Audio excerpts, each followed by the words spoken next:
Ouais, donc moi je m'appelle Daniel Bénard, agriculteur à l'ODEAC, Côte d'Armor. Donc moi je me suis installé en 1982 suite au décès de mon père.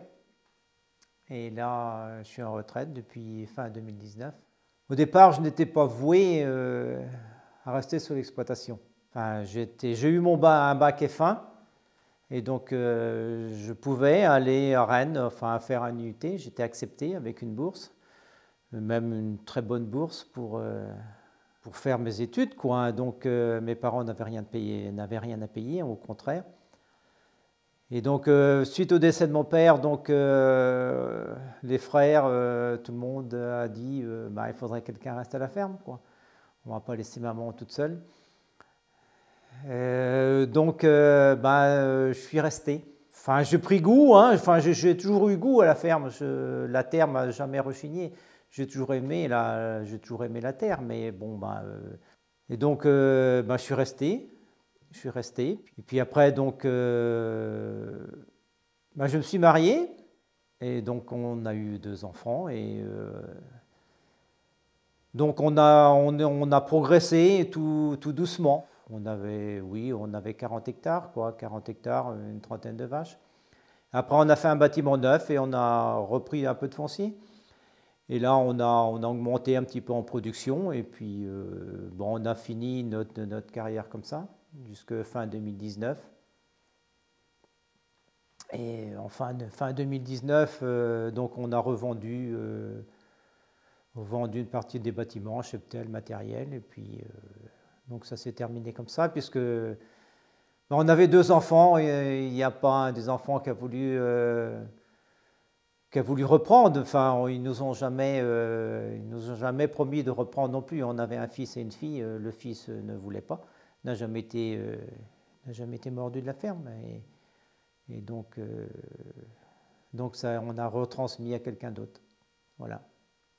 C'est-à-dire qu'au départ, Jean-Marie-Claire n'était pas trop enthousiaste, hein. Il a fait quelques petits travaux, mais ça ne marchait pas. Et puis pour finir, elle est restée au chômage, parce que son usine avait fermé. Elle est restée avec moi. Mais ça s'est très bien passé. Ça s'est très bien passé. Je pense que ses parents avaient une petite ferme déjà, enfin 3, 4 vaches. Son père travaillait à l'usine. C'est sa mère qui s'occupait de la petite ferme. Enfin, comme on dit par ici, une petite boutique, quoi. Donc, ils savaient ce que c'était qu'une ferme quand même, quoi. Et après, on a eu notre premier enfant et puis on a construit, on a fait la maison. Oh, il y a eu des hauts, des bas, je pense que comme dans tous les, comme dans tous les ménages, un petit peu. Mais ça s'est relativement bien passé. Il avait du goût pour son outil de travail, hein. Là-dessus, il y en a beaucoup qui lui ont donné des félicitations justement pour son outil de travail, qu'il avait toujours un outil de travail propre. Je pense qu'elle en était fière. Oui, très fière, moi je pense, de son outil, mais elle se donnait du mal aussi. Je pense que là-dessus, je peux lui donner que des compliments là-dessus, ouais. Mes parents, on n'avait qu'une dizaine de vaches et c'était la ferme un petit peu. Enfin, c'est les années 80, donc c'était encore. Il y avait beaucoup de petites fermes dans le village. Et donc, mes frères ne voulaient pas. Enfin, j'avais un frère qui aurait pu peut-être revenir, il était mécanicien. Mais sa femme ne voulait surtout pas rester dans une ferme. Donc, des 3 fils, il ne restait plus que Daniel. Enfin, moi en particulier, quoi. C'est vrai que j'ai eu du mal. Je ne voulais pas trop rester au départ, hein, parce que comme je l'ai dit tout à l'heure, j'étais accepté en IUT, tous les copains allaient en IUT. Donc je me retrouvais du jour au lendemain sur l'exploitation avec ma mère, hein. Donc ça a été dur, hein. Je ne veux pas dire que le contraire, ça a été assez dur par moments. Donc c'est un métier que je ne regrette pas. Je ne regrette pas d'avoir, hein, parce que je pense que c'est un métier très valorisant, l'agriculture, hein, parce qu'il y a des mauvais moments, mais il y a quand même de très bons moments, hein. C'est les vaches, je pense, qui nous ont fait un peu plus de mal au cœur, hein, quand on a vu nos vaches partir, hein. Donc, j'ai des... Ouais, ouais, ça nous... Bah, le vivant est toujours plus délicat, quoi. On aimait bien nos vaches, hein. Surtout que, bon, les dernières années, on avait amélioré notre bâtiment, on avait... Ouais, faut reconnaître, un petit peu fier de ce qu'on avait fait quand même, quoi, hein. Oui, on était content. On était content de ce qu'on avait fait ou où c'est qu'on était arrivé. On n'avait pas bouleversé le monde, hein, mais on était rendu, on était rendu bien. On avait fait un beau bâtiment et les vaches étaient bien. Donc, quand il a fallu arrêter, oui, c'est sûr que je pense que c'est l'élevage qui nous a le plus manqué, hein, je pense. Donc au départ, j'ai un oncle qui m'a donné de bons coups de main, un frère à ma mère, qui avait une bonne exploitation en élevage lait aussi. Nous a donné un bon coup de main. C'était le début de la grosse intensification. Donc là, on mettait, on n'avait aucune contrainte, quoi. Donc on n'avait peut-être pas grande surface, mais on fertilisait beaucoup.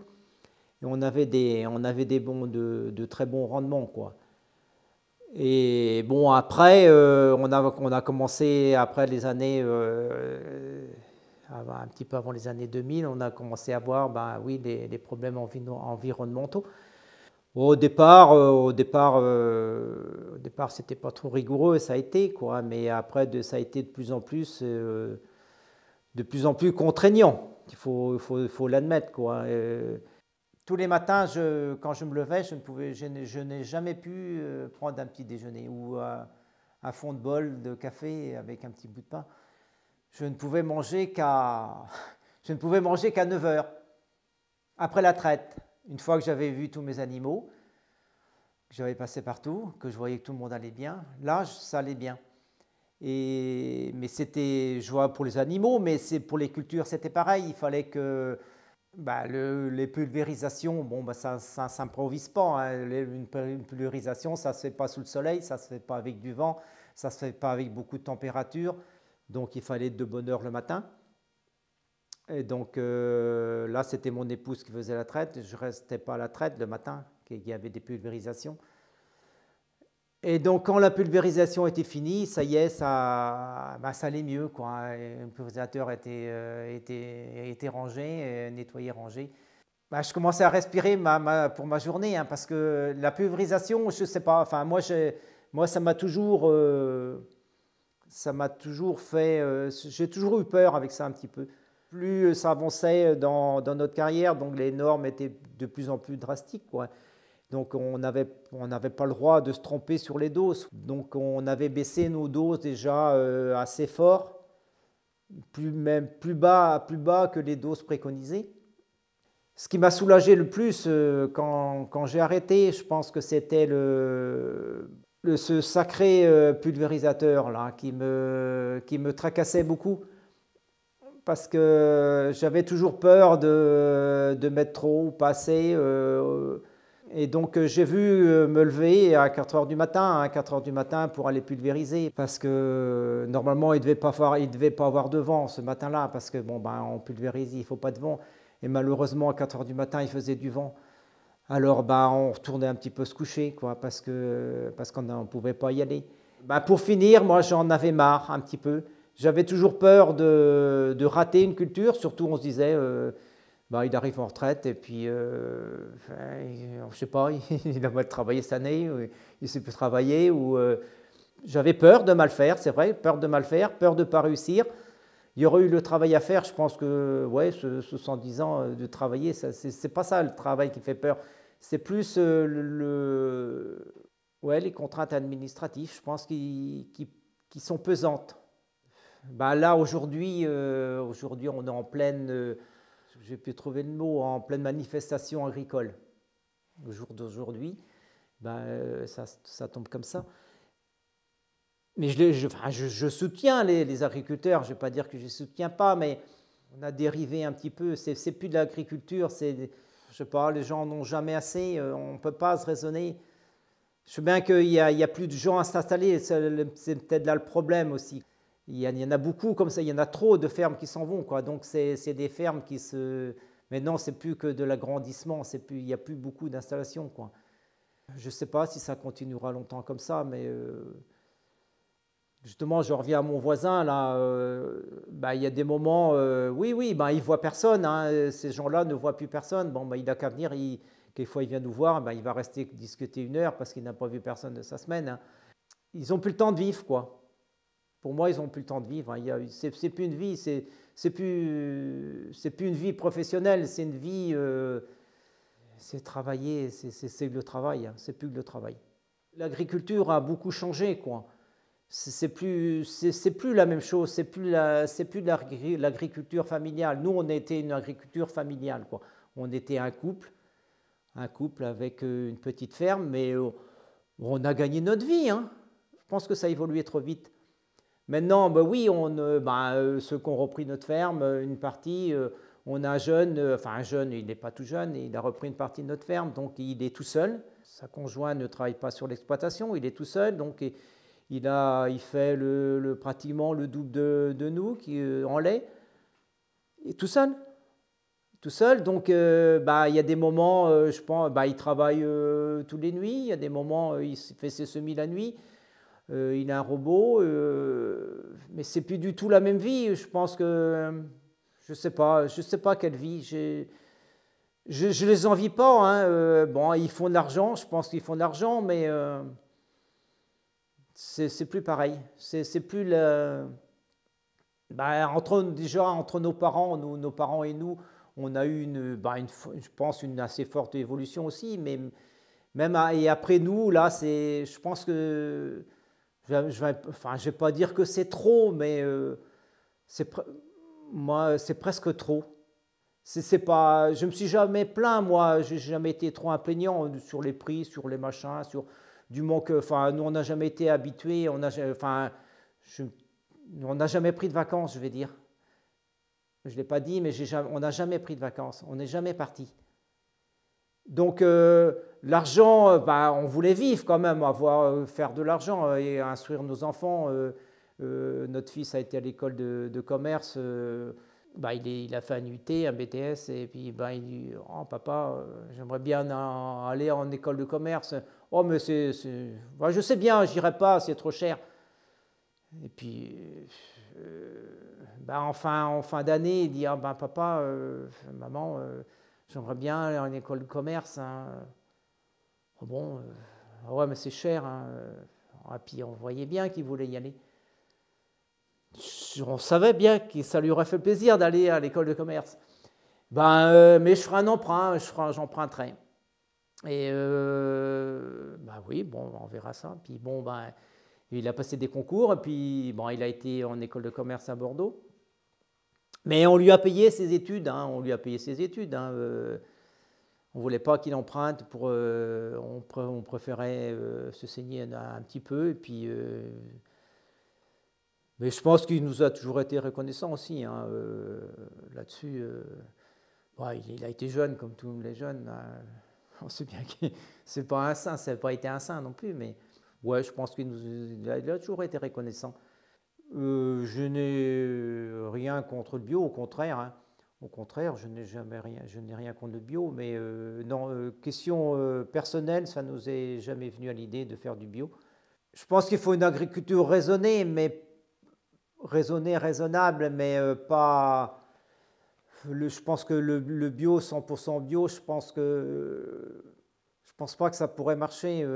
Tout le monde ne peut pas se payer des légumes bio, du lait bio, tous les produits bio, hein. Donc il faudra il faudra rester dans du conventionnel aussi. Je pense qu'on a déjà diminué beaucoup, les matières actives ont beaucoup changé. On n'a plus les produits qu'on avait il y a 30 ans.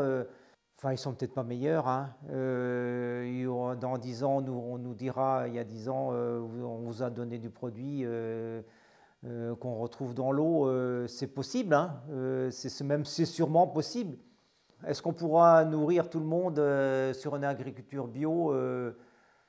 Moi, je ne sais pas, parce que une agriculture bio, quand même, produit, elle a tous ses honneurs, hein, mais elle produit quand même beaucoup moins qu'une agriculture conventionnelle, quoi. De là à passer que tout le monde se mette en bio, moi je vois ça un peu utopique aussi. Nourrir tout le monde sur une agriculture bio, non, je le vois pas je le vois pas comme ça. Donc les contraintes, oui, on a eu peur des contraintes environnementales qu'il fallait baisser, qu'il fallait mettre beaucoup moins d'engrais. Mais bon, étant bien géré, je pense que les rendements n'ont pas chuté comme on avait peur. Les déjections animales ont été mieux gérées, donc les fumiers, les lisiers. Avant, on en mettait, donc ils étaient mis un peu n'importe comment. Il y avait du gaspillage, quoi. Ce qu'on nous a reproché, oui, c'est du lessivage, quoi, des nitrates dans l'eau, et ça, je pense il faut l'admettre. Il faut l'admettre, hein, qu'il y avait beaucoup trop d'engrais mis. Je pense que les gens avaient raison de nous faire baisser nos engrais, hein. Bah, aujourd'hui, moi, ce qui m'interpelle le plus, c'est de voir les fermes, ils sont plus à taille humaine, quoi. Ça m'énerve un petit peu par rapport à ce qu'on a fait, nous. Enfin, je suis pas jaloux, hein, c'est pas une question de jalousie, mais ça m'énerve un petit peu parce que, je vois aujourd'hui, c'est vrai qu'on a des reportages là à la télé, ils gagnent pas leur vie. Peut-être qu'ils gagnent pas leur vie, ben, ils ont 300, 400 hectares, 200 vaches, ils gagnent pas leur vie. S'ils gagnent pas leur vie, c'est sûr qu'ils ont le droit de manifester s'ils gagnent pas leur vie.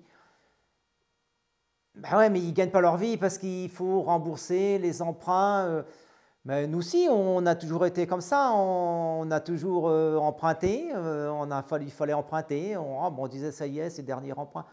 Ah bah ouais, mais 4 ans après, il fallait en refaire un autre parce qu'il y avait un tracteur à rembourser. Il y avait toujours quelque chose. On a toujours eu quelque chose. On a toujours eu des emprunts toute notre vie. Toute notre carrière, on a eu des emprunts jusqu'à la fin. Mais ces gens-là qui ont 300, 400 hectares et voire plus, ils gagnent par leur vie. Je dis, il faut arrêter. C'est pas... Ils travaillent jour et nuit, ils ne gagnent pas leur vie. Mais moi, je serais curieux de voir leur bilan comptable aussi. C'est bien joli de faire des reportages comme ça, de dire je ne gagne pas ma vie. Je manifeste, je ne gagne pas ma vie, je travaille 70 heures par semaine. Nous aussi, on a travaillé 70 heures par semaine, hein. Ben, on n'a pas fait fortune, mais on a gagné notre vie. Qu'est-ce que c'est que gagner sa vie aussi?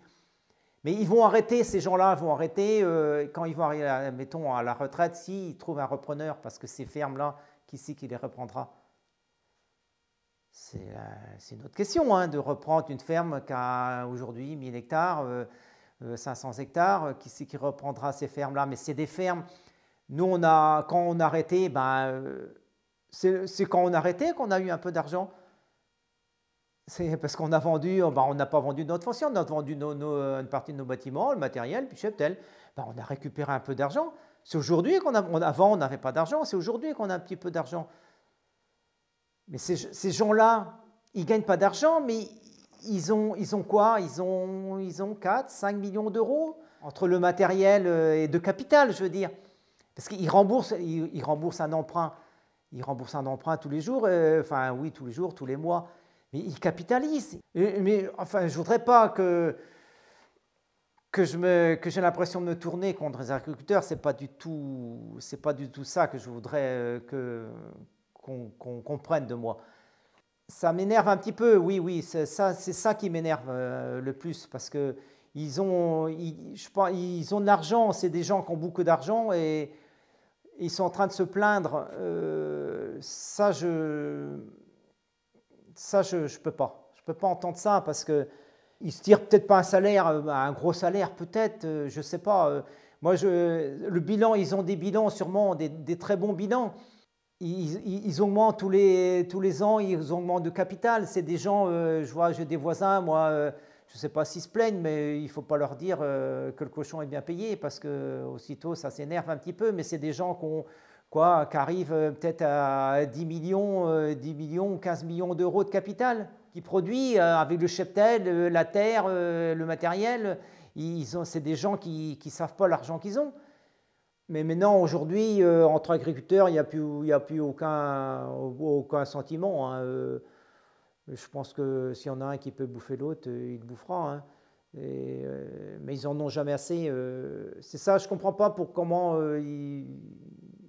c'est l'adrénaline de l'agriculture, sans doute, hein.